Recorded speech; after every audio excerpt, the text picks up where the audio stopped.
Falë, po sa herë jo kemi thënë që kujdes nga mashtruesit. Sa herë.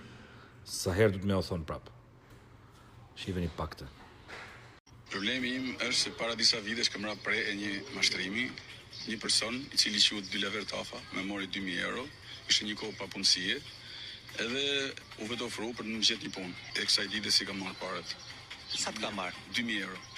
Tash sigurisht ky s'është një fenomen që ndodh për herë të parë, sepse ndodh prej vitesh tashmë që dikush thotë më jep ca para të gjej vend pune, sidomos të njerëzit që kanë një çik pushtet me këtë, hajde se ashtu, dhe në fund i mashtrojnë njerëzit. Por problemi është këtu që jemi mësuar me këtë, në Shqipëri është bërë udhës që të ndodh kjo gjëja, të thotë dikush më jep lekë se gjej punë, dhe nuk kemi çfarë themi më për këtë, po ajo që duhet thënë, duhet bërtitur dhe duhet ngulitur mirë në vesh, është për gjithë ata që i kanë lekë djerse dhe shkojnë ja japin dikujt për t'i gjetë punë. Jo vëlla, jo.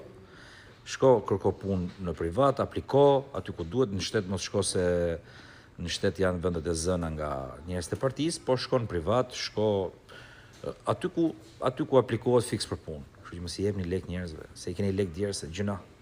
Mos u mashtroni.